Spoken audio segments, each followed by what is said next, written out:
Assalamualaikum warahmatullahi wabarakatuh.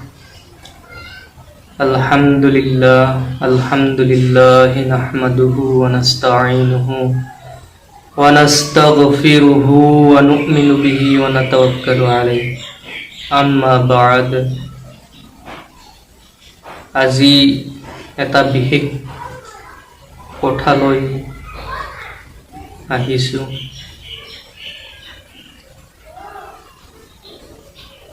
কবৰস্থানৰ বিষয়।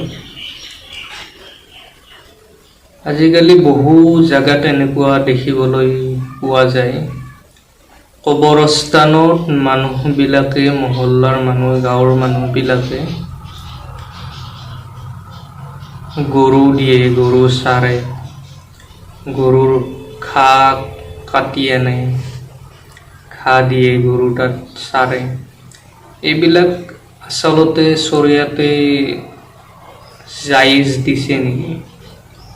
কেনেকুৱা বস্তুটো?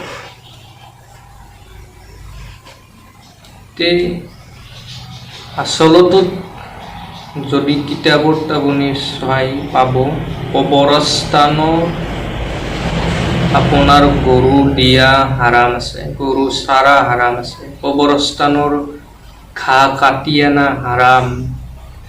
আৰু কবৰস্থানত গৰু দিলে গৰুই তাত পায়খানা কৰিব, পেচাব কৰিব, এইটো কবৰস্থানৰ বেয়াদবি হয়, ইছলামৰ তহিন হয়, এইটো ইছলামক ক্ষতি কৰা বস্তু এটা হয়।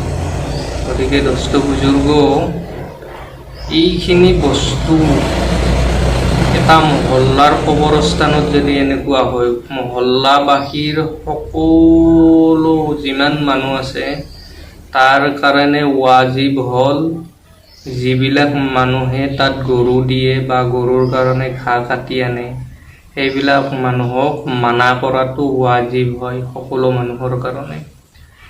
গতিকে আমি যাতে এইখিনি বস্তু মানি চলোঁ। আমি প্ৰায় মই জেগাত এনেকুৱা দেখা পাই আছোঁ, গৰু থাকে আৰু কবৰস্থানৰ যিখিনি জেগা বেৰ দি ৰাখোঁ, প্ৰায় জেগাত বেৰ নাই, গৰু গৈছে, পেচাব কৰিছে, পায়খানা কৰি আছে, কবৰস্থান নহয়, এইটো কিবা বেয়া জাগাহে, এনেকুৱা আজিৰ দিনত হৈ আছে। গতিকে সকলোকে মোৰ ফালৰ পৰা অনুৰোধ থাকিল যাতে কবৰস্থান বেৰ দি ৰাখে, কবৰস্থানত গৰু নিদিয়ে, মহ নিদিয়ে, ছাগল নিদিয়ে। এইখিনি মোৰ ফালৰ পৰা অনুৰোধ। আখিৰ দাৱানা আনিল হামদুলিল্লাহি ৰাব্বিল আলামিন।